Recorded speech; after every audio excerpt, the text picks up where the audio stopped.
Hello students, good morning. Welcome back to another video in PCC class. मैं सौरभ राठौर आज आपका स्वागत करता हूं PCC क्लास में और आज आपके लिए लेके आया हूं 12th क्लास की फिजिक्स। जी हाँ, 12th क्लास की फिजिक्स में जैसे आपने देखा होगा जो लास्ट लेक्चर आपकी लगी हुई थी वो सेकेंड यूनिट थे करंट इलेक्ट्रिसिटी हमने कंप्लीट किया था। लास्ट टॉपिक था series and parallel combinations of cell. तो बच्चों अब आज की क्लास में हम जो है थर्ड यूनिट स्टार्ट करने वाले हैं और ये यूनिट आपके लिए बहुत ही इंपॉर्टेंट यूनिट है।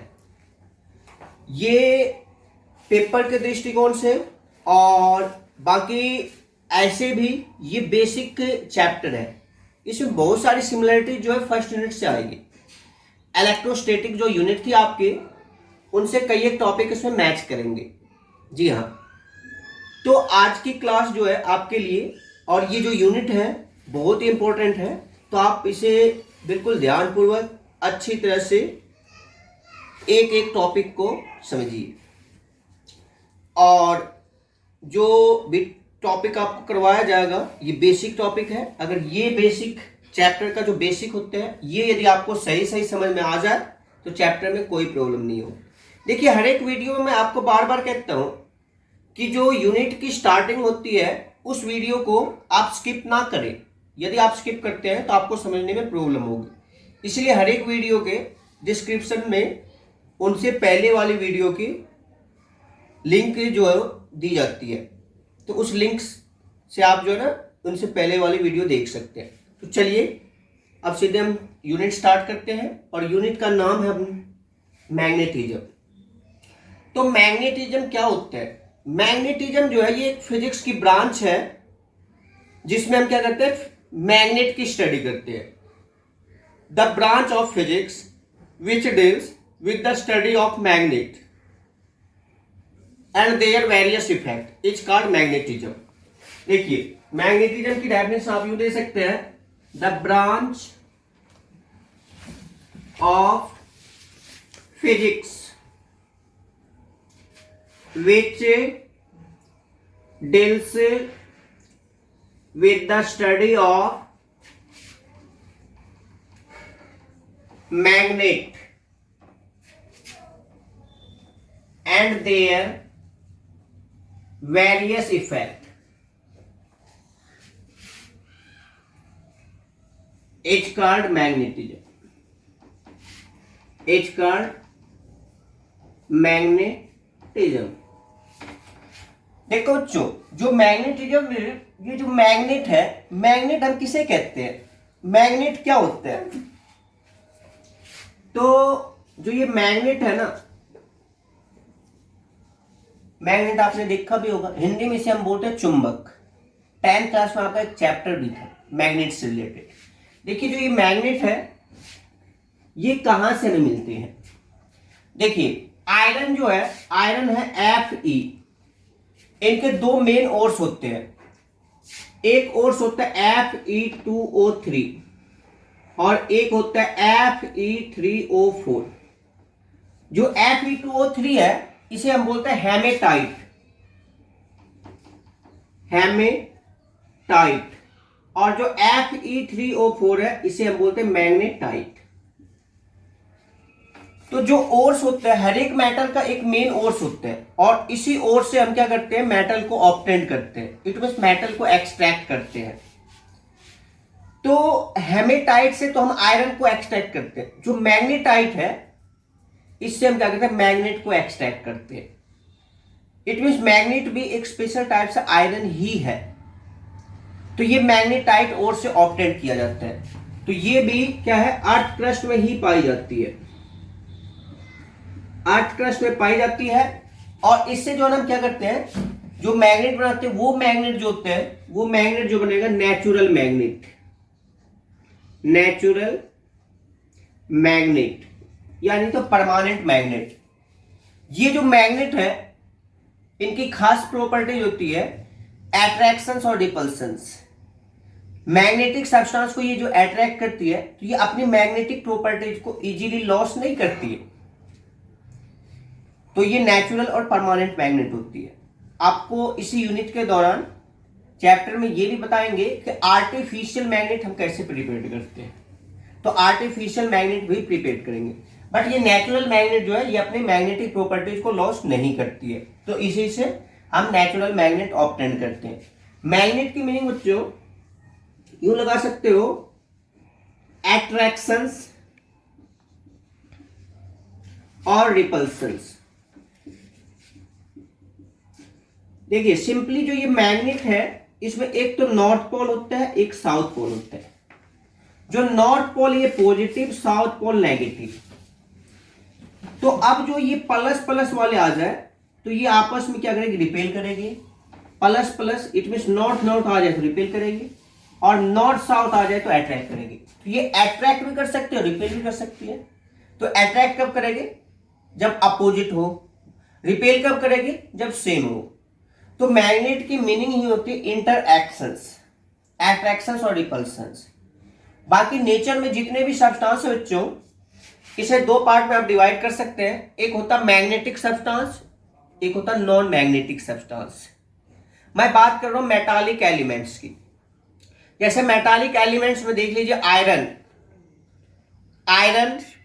कोबाल्ट, निकल, ये सब जो मेटल्स है यदि इसे मैग्नेट की तरफ ले जाते हैं तो ये अट्रैक्ट कर लेती है।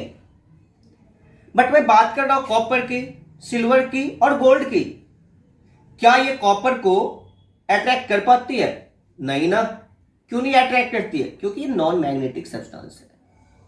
तो मैग्नेटिक नॉन मैग्नेटिक में आप देख सकते हैं कि मैग्नेट के द्वारा जिस सब्सटेंस को अट्रैक्ट कर लिया जाते हैं वो तो मैग्नेटिक है, और जिसे अट्रैक्ट नहीं किया जा रहा वो नॉन मैग्नेटिक है।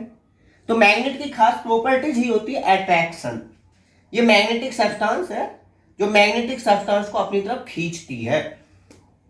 तो बच्चों इस यूनिट में हम जितने भी टॉपिक है, जितने भी चैप्टर, हर एक चैप्टर में बस मैग्नेट की हम स्टडी करेंगे और इनके द्वारा जो जो इफेक्ट्स होंगे उनकी स्टडी करेंगे। तो ये पूरी फिजिक्स है जिसका नाम है मैग्नेटिज्म। तो चलते हैं हम मैग्नेटिज्म के जो यूनिट है इनका चैप्टर हम स्टार्ट करते हैं। जो फर्स्ट चैप्टर है वो है magnetic effect of current and magnetism.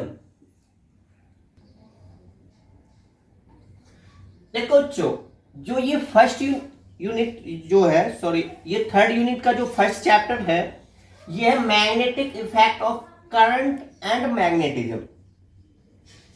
देखिए ध्यान से देखिए, अभी अभी मैंने आपको क्या बताया था, जो मैग्नेट है और इनके जो इफेक्ट्स हैं उनकी स्टडी करेंगे। लेकिन बच्चों इस चैप्टर में जो हम स्टडी करने वाले हैं वो डायरेक्ट मैग्नेट की स्टडी करने वाले नहीं है। इसमें जो है करंट, इलेक्ट्रिक करंट यदि वायर में फ्लो होगी तो क्या वो मैग्नेटिक इफेक्ट को शो करेगी या नहीं। कहने का क्या मतलब है, समझ रहे हैं ना आप, कि यदि वायर में करंट फ्लो हो रही है तो क्या वो मैग्नेटिक सब्सटेंस को अट्रैक्ट कर रही है, क्या मैग्नेट इसकी तरफ अट्रैक्ट हो रही है क्या? जी हाँ, जरूर अट्रैक्ट होगी। वायर में जब करंट फ्लो होगी तो ये मैग्नेटिक फील्ड को प्रोड्यूस करेगी और फिर ये मैग्नेट को अट्रैक्ट करेगी। तो पहले तो हमें यह देखना होगा क्या इलेक्ट्रिक करंट जब वायर में लूप में फ्लो होती है तो ये मैग्नेटिक फील्ड प्रोड्यूस करती है। तो इनके लिए एक एक्सपेरिमेंट किया गया था। ओरस्टेड ने एक एक्सपेरिमेंट किया जिसमें प्रूव कर दिया कि जब वायर में करंट फ्लो होती है, लूप में करंट फ्लो होती है तो ये मैग्नेटिक फील्ड को प्रोड्यूस करती है। इनको आप ऐसे समझिए, मान लीजिए जैसे ये एल्यूमिनियम वायर है, एल्यूमिनियम वायर के पास मैग्नेट ले जाइए, क्या ये मैग्नेट को अट्रैक्ट करेगी? नहीं करेगी। लेकिन वायर में जब करंट फ्लो करती है और फिर मैग्नेट को ले जाइए तो ये मैग्नेट को अट्रैक्ट कर लेती है। It is magnetic field, current flow होने की वजह से। तो मैग्नेटिक इफेक्ट जो प्रोड्यूस होगी करंट की वजह से, तो इसे ओरस्टेड एक्सपेरिमेंट के द्वारा हम प्रूव करते हैं। देखते हैं ये ओरस्टेड एक्सपेरिमेंट क्या है। देखिए ओरस्टेड ने क्या किया, जैसे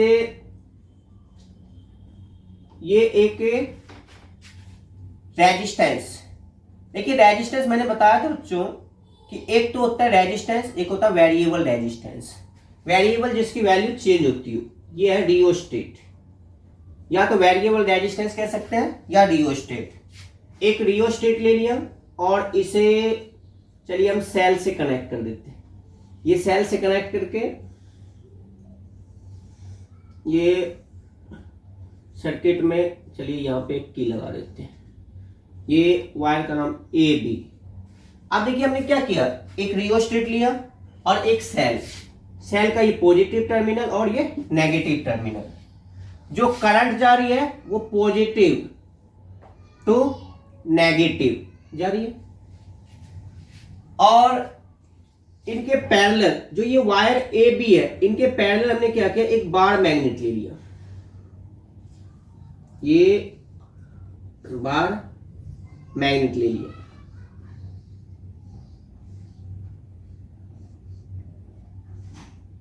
देखिए बार मैग्नेट में ये नॉर्थ पोल और ये साउथ पोल, ये ए बी वायर के पैरेलल प्लेस्ड कर दिया, ठीक है।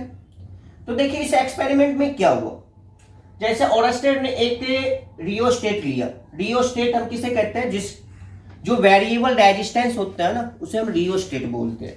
इट मींस रेजिस्टेंस की वैल्यू चेंज होती है। वैसे तो रेजिस्टेंस कांस्टेंट होते हैं according to Ohm's law, but मैंने आपको बताया था लिमिटेशंस में कि कुछ ऐसे डिवाइस होते हैं जो कि ओम्स लॉ को फॉलो ही नहीं करता, उसमें रेजिस्टेंस की वैल्यू चेंज होती है, और चेंज होते ही वेरिएबल रेजिस्टेंस, और वेरिएबल रेजिस्टेंस का नाम ही है रियोस्टेट।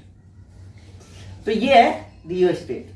तो देखिए एक रियोस्टेट और एक सेल की के साथ क्लोज सर्किट में कनेक्ट कर दिया, और इनके पैरेलली एक बार मैग्नेट लिया एन एस प्लेस कर दिया। अब जैसे ही हम की को क्लोज कर रहे हैं, की को क्लोज करते हैं, इसमें करंट पास होने लगी, और जब करंट पास होने लगे तो जो ये नॉर्थ पोल है ना, ये डिफ्लेक्ट होगी किस तरफ, वेस्ट डायरेक्शंस में। ये देखिए ये डिफ्लेक्ट होगी वेस्ट में, और साउथ चले गई है ईस्ट में। डायरेक्शंस का पता होगा ना आपको। देखिए ये बोर्ड पे जैसे हम स्टडी करते हैं, तो ये तो है नॉर्थ और ये साउथ। अपवर्ड नॉर्थ माना जाता है, डाउनवर्ड साउथ, और इसका राइट साइड का जो पार्ट होता है ना, जो ये होता है ईस्ट, और ये है वेस्ट। इसमें थोड़ा सा यूं है, देखिए इसमें ऐसे हमने स्टडी कर रखा है, ये है नॉर्थ और ये है साउथ, और इनका राइट पार्ट जो है ये है ईस्ट और ये है वेस्ट, इस कंडीशन में। अंडरस्टैंड।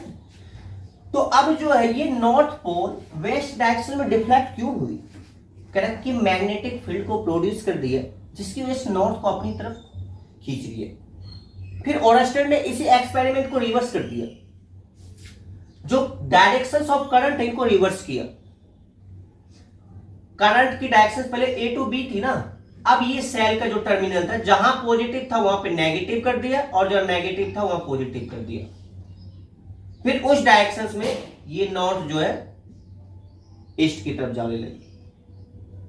तो इस एक्सपेरिमेंट से क्या प्रूफ होता है कि यदि इलेक्ट्रिक करंट लूप में फ्लो होती है तो मैग्नेटिक फील्ड को प्रोड्यूस करती है, और इसी एक्सपेरिमेंट को हम ओरस्टेड एक्सपेरिमेंट कहते हैं। देखिए ओरस्टेड एक्सपेरिमेंट में आप ऐसे कह सकते हैं, कंसीडर ए रियोस्टेट और variable resistance and cell or key are connected to each other in a closed circuit, and a bar magnet NS which is parallelly placed the wire AB. When the key of circuit are closed, then current are passes through them, and a north pole of bar magnet deflected toward west. Again directions of current are reverse. It means current flow from B to A, then north pole of bar magnet deflected toward east.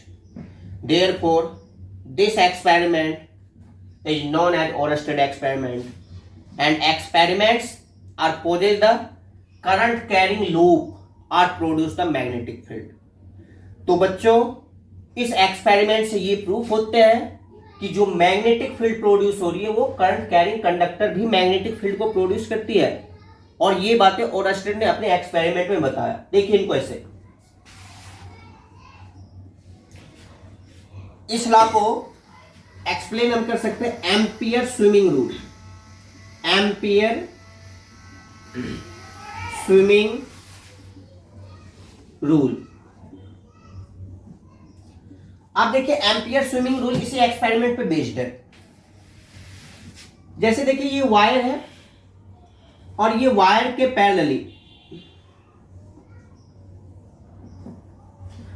Parallelly कोई मान लीजिए ये man है, आदमी।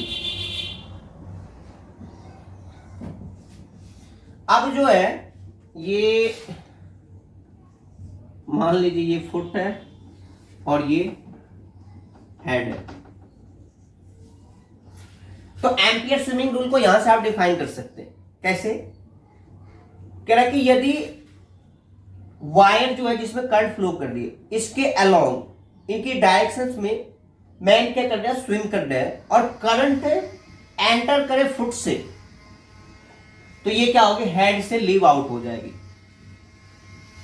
और जो इसका hand है ये डिफ्लेक्टेड होगा किस डायरेक्शन में, वेस्ट डायरेक्शन में। तो ये एम्पियर स्विमिंग रूल भी हो जाएगा। एम्पियर स्विमिंग रूल को आप यूं डिफाइन कर सकते हैं, when current are enter his foot then leave out from head is called ampere swimming rule. तो ओरेस्टेड एक्सपेरिमेंट से एम्पियर स्विमिंग रूल को भी डिफाइन कर सकते हैं। इनको देखिए लर्न करने का एक ट्रिक दे रखा है, इसको ऐसे याद कर सकते हैं। एम्पियर स्विमिंग रूल को ट्रिक है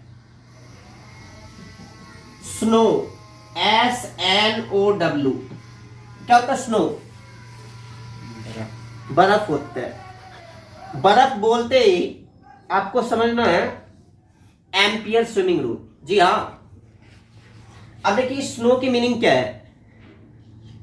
इनको इस तरह से बनाया गया कि current flow from south to north.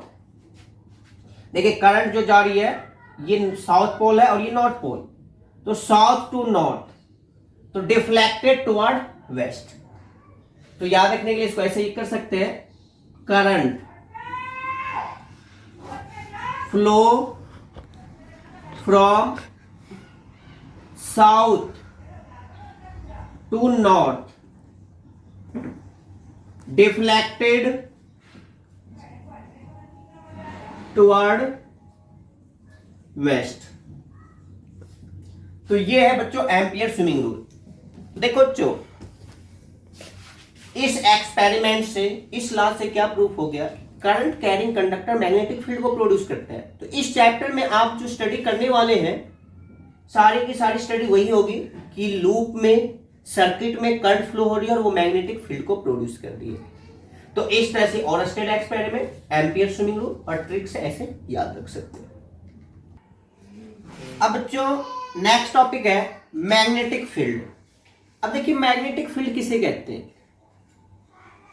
Field word आते याद कीजिए, इलेक्ट्रोस्टैटिक यूनिट में इलेक्ट्रिक फील्ड आया था, और अब आ गया मैग्नेटिक फील्ड। बिल्कुल सेम है। वहां पे चार्ज के चारों तरफ का स्पेस, यहां पे क्या करना, मैग्नेट के चारों तरफ का स्पेस। या तो डायरेक्ट मैग्नेट हो या करंट कैरिंग कंडक्टर हो लूप में, वो भी मैग्नेटिक फील्ड को प्रोड्यूस करेगी। तो उसके चारों तरफ का जो एरिया है जहां तक मैग्नेटिक फील्ड प्रोड्यूस हो। तो देखिए मैग्नेटिक फील्ड के लिए, जैसे ये मैग्नेट है, नॉर्थ और साउथ पोल, इनके चारों तरफ का स्पेस, ये हो गया मैग्नेटिक फील्ड। या ये करंट कैरिंग कंडक्टर है, करंट कैरिंग कंडक्टर है, इनके चारों तरफ का स्पेस, जहां तक ये किसी मैग्नेटिक सब्सटेंस को अट्रैक्ट कर सके, इसी को हम कहते हैं मैग्नेटिक फील्ड। तो मैग्नेटिक फील्ड के लिए आप ऐसे कह सकते हैं, the total space around the current carrying conductor, current carrying conductor in a loop or magnet which can be attract or repel the another magnetic substance is called magnetic field. Is that clear? बिल्कुल electric field की copy है, electric field की तरह ही है। या तो current carrying conductor loop में होगी तो मैग्नेटिक फील्ड है, या डायरेक्ट मैग्नेट है तो मैग्नेटिक फील्ड है। चलिए, ये तो मैग्नेटिक फील्ड की बात होगी। मैग्नेटिक फील्ड को हम बी से रिप्रेजेंट कर देंगे। अब जो है इसी से हम देखते हैं मैग्नेटिक फोर्स। हम बात कर रहे हैं बच्चों, मैग्नेटिक फोर्स क्या है। चलिए इनको ऐसे समझते हैं, ये एक coordinate geometry X Y Z 3D axis ले लिया। ये ओरिजिन है O और O पॉइंट पे एक plus Q charge, plus Q charge क्या कर रही है, मूव कर रही है यूनिफॉर्म मैग्नेटिक फील्ड में। जो मैग्नेटिक फील्ड है मान लीजिए ये अलोंग ओ वाई है, और जो चार्ज मूव कर रही है वो v वेलोसिटी से विथ थीटा एंगल, किसके साथ, मैग्नेटिक फील्ड के साथ थीटा एंगल। और इसमें जो ये फोर्स प्रोड्यूस होगी वो अलोंग जेड एक्सिस होगी। इट मीन्स आप ऐसे कह सकते हैं, consider a charge plus Q which is moving with v velocity with theta angle along O Y के साथ थीटा एंगल से ये मूव कर रही है। And magnetic force produce along O Z axis. It is experimentally found that, experimentally ऐसा found किया गया है कि जो ये मैग्नेटिक फोर्स है किस किस बात पर डिपेंड करती है, किसकी वजह से मैग्नेटिक फोर्स जो है ज्यादा हो रही है और कम हो रही है। तो देखिए दोबारा से, एक्स एक्सिस ये, वाई एक्सिस ये, जेड एक्सिस ये। Y axis magnetic field B और थीटा एंगल के साथ ये चार्ज मूव कर रही है v वेलोसिटी से, और Z axis magnetic force produce हो रही है F। अब देखिए ये जो v है, v का दो कंपोनेंट, v का जो है दो कंपोनेंट, जैसे ये थीटा एंगल है, ये थीटा एंगल है तो इनके साथ ये v cos थीटा, और ये कंपोनेंट लेते हैं तो ये हो जाएगा v sin थीटा। अब देखिए जो मैग्नेटिक फोर्स है ये किस बात पर डिपेंड करती है, at first magnitude of magnetic force is directly proportional to charge. F directly proportional है चार्ज का। इनको इक्वेशन 1 मान, ये एक्सपेरिमेंटली फाउंड किया गया है। जी हाँ, again magnetic force is directly proportional to component of velocity which is perpendicular to magnetic field. Understand? Velocity का वो कंपोनेंट जो मैग्नेटिक फील्ड के ऊपर परपेंडिकुलर है। देखिए ये b है, इसके ऊपर परपेंडिकुलर है ये v sin थीटा कंपोनेंट, तो इनका डायरेक्टली प्रोपोर्शनल होगा। तो ये है v sin थीटा, इनको 2 मान लीजिए। Again magnitude of magnetic force is directly proportional to magnetic field, ये हो जाता है। अब तीनों को कंबाइन हम करते हैं, combining equations 1, 2 and 3, F directly Q V B sin theta. अब प्रोपोर्शनल का साइन हटाते हैं तो F इक्वल टू क्या, K Q V B sin theta. ये मैग्नेटिक फोर्स है और K की वैल्यू 1, तो F equal to Q V B sin theta. तो मैग्नेटिक फोर्स का ये फॉर्मूला लिख सकते हैं। इसे ऐसे भी लिख सकते हैं, F वेक्टर के फॉर्म में Q V क्रॉस B, ये है F equal to Q V cross B। ये मैग्नेटिक फोर्स है। अब देखिए मैग्नेटिक फोर्स इक्वल टू है Q V B sine theta. देखिए इसमें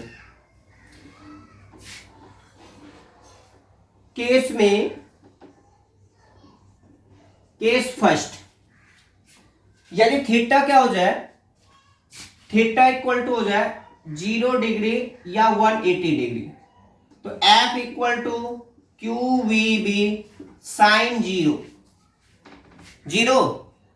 तो एफ इक्वल टू 0 क्यों जाए, और थीटा इक्वल टू 90, तो F equal to Q V B sine 90, और साइन 91, तो F equal to Q V B. देखिए एक बार इसी में यानी ऐसा हो जाए, if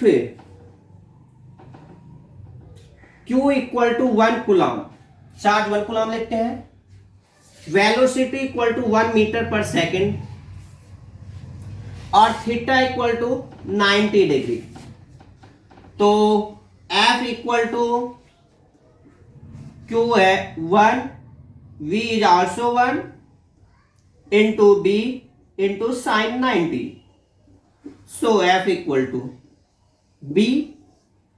It means if unit coulomb charge are moving with unit meters per second velocity which is subtended by 90 degree angle, it means perpendicular, then magnitude of magnetic force is directly equal to magnetic field.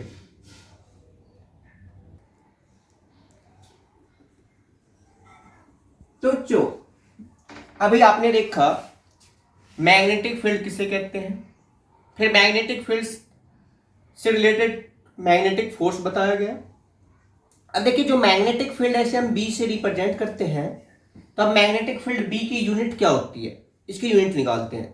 तो unit के लिए देखिए अभी अभी आपने क्या देखा, F equal to Q V B sine theta, तो B इक्वल टू क्या, F अपॉन में क्यू वी साइन थीटा। अब देखिए जो फोर्स है, फोर्स की यूनिट क्या होती है, न्यूटन, और चार्ज की यूनिट होती है कूलॉम, वेलोसिटी की यूनिट होती है मीटर सेकेंड इनवर्स, और साइन थीटा की यूनिटलेस, ट्रिग्नोमेट्रिक फंक्शन जो होती है ये यूनिटलेस है, तो इनकी तो कोई यूनिट नहीं, तो इनको ऐसे लिखिए न्यूटन कूलॉम इनवर्स +1 ऊपर जाके -1 मीटर इनवर्स सेकेंड, ये है। अब जो है देखिए न्यूटन को खोलते हैं तो kilogram metre second inverse square, coulomb को एम्पियर इनवर्स सेकेंड इनवर्स, और ये मीटर इनवर्स सेकेंड। अब देखिए +1 -1 +1 -1, ये है किलोग्राम सेकेंड -2 एम्पियर -1, तो यहां से डायमेंशन इनका लिख सकते हैं mt-2a-1, ये इनकी डायमेंशन है और ये यूनिट है। देखिए इसको आप ऐसे लिख सकते हैं मैग्नेटिक फील्ड में 1 newton second coulomb inverse metre inverse equal to 1 tesla. तो मैग्नेटिक फील्ड की जो एसआई यूनिट होगी बच्चों वो होगी टेस्ला, टेस्ला को हम रिप्रेजेंट करते हैं टी से, और 1 tesla equal to 1 weber metre square, ये भी होता है।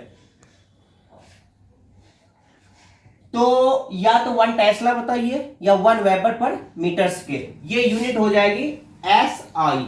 SI में मैग्नेटिक फील्ड की यूनिट ये है। CGS में टेस्ला की जगह हम यूज कर सकते हैं गॉस, ये CGS यूनिट है, मैग्नेटिक फील्ड की यूनिट हो जाएगी गॉस। और जो 1 गॉस होता है ना बच्चों, वो होता है 10⁻⁻⁴ टेस्ला। ये मैग्नेटिक फील्ड की SI यूनिट है, टेस्ला या वेबर पर मीटर स्क्वायर कह सकते हैं, और ये CGS यूनिट है, और ये इनकी डायमेंशंस है। तो इस तरह से यूनिट डायमेंशंस आप लिख सकते हैं, मैग्नेटिक फील्ड की यूनिट क्या है और डायमेंशंस क्या है। अब देखो बच्चों, नेक्स्ट टॉपिक है फ्लेमिंग लेफ्ट हैंड रूल। आपने 10th में भी पढ़ा होगा। देखिए कुछ कुछ टॉपिक 10th से मैच से कर रहा है, तो इसलिए बेसिक टॉपिक भी कहते हैं हम, समझने में इतनी ज़्यादा प्रॉब्लम क्रिएट नहीं होगी। यदि हो सकता है आपकी 10th की जो मेमोरेबल टर्म्स हैं, यदि वो आप भूल रहे हैं तो यहाँ पे एक बार लर्न कीजिए, फिर आगे समझने में प्रॉब्लम नहीं आएगी। तो देखिए मैं Fleming left hand rule, left hand rule में सबसे पहली बात देखिए, ये लेफ्ट हैंड है, लेफ्ट हैंड में ये जैसे मान लीजिए ये 5 फिंगर्स है, इस फिंगर का नाम तो पता होगा, क्या क्या नाम है? देखिए ये तो है थंब, इसे हम बोलते हैं थंब, पता होगा। ये है 4 फिंगर या इंडेक्स फिंगर भी बोलते हैं। ये है मिडल फिंगर या इसे हम सेंट्रल फिंगर कहते हैं, और ये है रिंग फिंगर, और ये है स्मॉल फिंगर। हिंदी में इसे बोलते हैं अंगूठा, तर्जनी, मध्यमा, अनामिका, और ये छोटी उंगली या कनिष्ठ। तो बच्चों ये जो है फ्लेमिंग लेफ्ट हैंड रूल में क्या किया गया, लेफ्ट हैंड के ये जो है 3 फिंगर लेना, एक तो लेना थंब, एक ये 4 फिंगर, और एक ये मिडल फिंगर, तीनों को म्यूचुअली परपेंडिकुलर रखना है। देखिए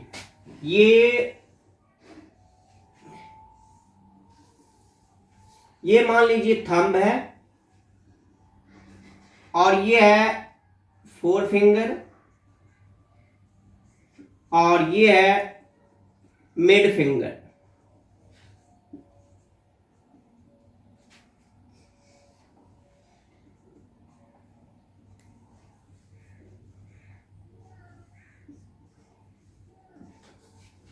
तो कह रहा कि यदि तीनों उंगली को परपेंडिकुलर रखते हैं तो इसे मैग्नेटिक फील्ड और करंट की डायरेक्शंस को मेंशन कर सकते हैं। कहता है if we stretch the 3 finger of left hand such as thumb, 4 finger and middle finger are mutually perpendicular to each other, then thumb represents the directions of magnetic force and 4 finger represent the directions of magnetic field, and the central finger are represent the directions of electric current, और मैं आप कह सकते हैं motions of positive charge. Velocity लिख दिया। It's called Fleming left hand rule. Understand? बिल्कुल ही सिंपल है बच्चों। Force field current, force field current FBI, वैसे ऐसे बच्चे यूं भी याद रख सकते हैं FMC, F से फोर्स, M से मैग्नेटिक फील्ड और C से करंट, फादर, मदर और चाइल्ड। ये एक ट्रिक है याद रखने का। तो ये है Fleming left hand rule.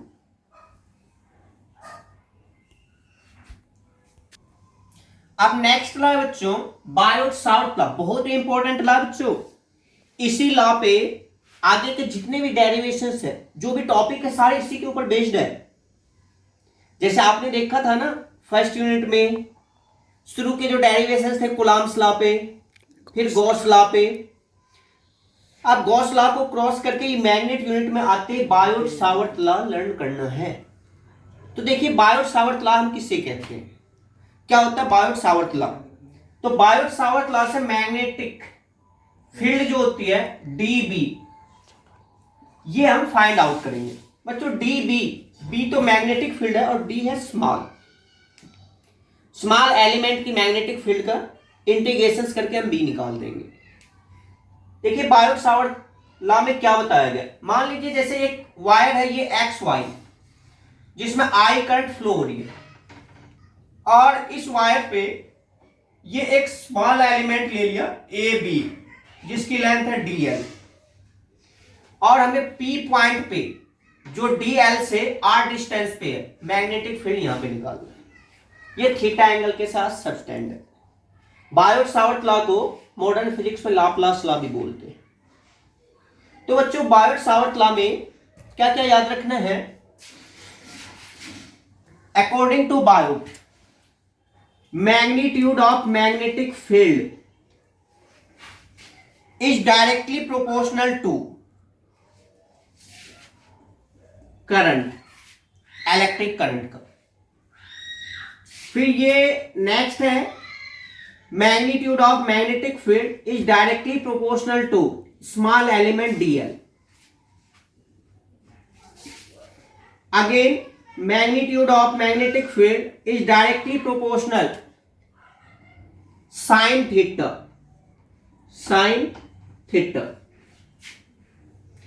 again magnitude of magnetic field is inversely proportional to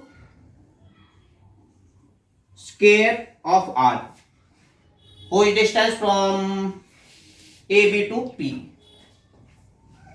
ये चार बातें बताई गई थी बायोट सावर्ट लॉ में। मान लीजिए इनको 1, ये है 2, और ये है 3, और ये है 4। चारों इक्वेशंस को कंबाइन कीजिए। Combining equations 1, 2, 3 and 4, dB directly proportional to I D L sine theta upon में आर की स्केल। अंडरस्टैंड। चलिए अब आपको पता है प्रोपोर्शनल का साइन हटाते हैं हम क्या करते हैं, कांस्टेंट लगाते हैं कांस्टेंट, है कि नहीं। डी बी इक्वल टू के I D L sine theta upon में आर की स्केल। के जो है इनकी वैल्यू होती है म्यू नोट अपॉन में 4 पाई, और इनकी वैल्यू जो होती है बच्चों वो होती है 10⁻⁻7 वेबर पर एम्पियर पर मीटर। इट मीन्स ये जो म्यू नोट है इसे हम बोलते हैं मैग्नेटिक परमिएबिलिटी। इनकी वैल्यू होगी 4 पाई इंटू 10⁻⁻7 वेबर पर एम्पियर पर मीटर एसआई में। तो d B equal to mu naught I D L sine theta upon में 4 पाई आर की स्केल। तो बायोट सावर्ट लॉ के अकॉर्डिंग मैग्नेटिक फील्ड जो है इनके लिए जो फॉर्मूला निकालना है d B equal to mu naught I D L sine theta upon में 4 पाई आर की स्केल। अब देखिए इसे आप वेक्टर फॉर्म में भी लिख सकते हैं। वेक्टर फॉर्म में D B equal to mu naught I D L sine theta, चलिए आर से मल्टीप्लाई करते ऊपर नीचे भी 4 पाई आर स्क्वायर इंटू में आर। तब क्या हो गया ये mu naught I D L cross R upon में 4 पाई आर की क्यूब। तो इस तरह से ये वेक्टर के फॉर्म में से लिख सकते हैं D B equal to mu naught I D L cross R upon में 4 पाई आर क्यूब। तो जो ये है Biot Savart law, Biot Savart law में इस तरह से आप कर सकते हैं। देखिए याद रखिए बायोट सावर्ट लॉ में जो ये के जो कांस्टेंट लिया गया ये एस आई के लिए वैल्यू है, एस आई में mu naught upon 4 pi. But यदि सीजीएस हो जाए ना तो केवल के की वैल्यू यूनिट होती है 1। जी हाँ, यहां पे in CGS K equal to 1, so D B equal to I D L sine theta upon में आर की square, ideal sine theta upon R square. तो बच्चों ये है बायोट सावर्ट लॉ। तो बच्चों आज की क्लास से हम यही समाप्त करते हैं। आज की क्लास में आपको जो यूनिट है, यूनिट का जो ये चैप्टर है, तो आज की क्लास में बच्चों सारी बातें बेसिक बताई गई है। आप इसे केयरफुल्ली इस वीडियो को एनालाइज कीजिए। बिल्कुल ही बेसिक टर्म्स है, फिर भी कई प्रॉब्लम रह जाए तो आप जो है ना कमेंट कीजिए, कमेंट करके पूछिए। बार बार आपको बताया जाता है कि कोई भी प्रॉब्लम हो, किसी भी टाइप की प्रॉब्लम हो, आपकी प्रॉब्लम को हम सॉर्ट आउट करेंगे। और ये आज 3rd यूनिट स्टार्ट किया है, बिल्कुल बेसिक टर्म्स है, इसी पे ये कंप्लीट यूनिट चलेगी। तो आई होप आज की वीडियो सभी बच्चों को पसंद आई होगी। पसंद आए तो इसे लाइक भी कीजिए और शेयर कीजिए। मिलते हैं फिर नेक्स्ट वीडियो में। Thank you very much.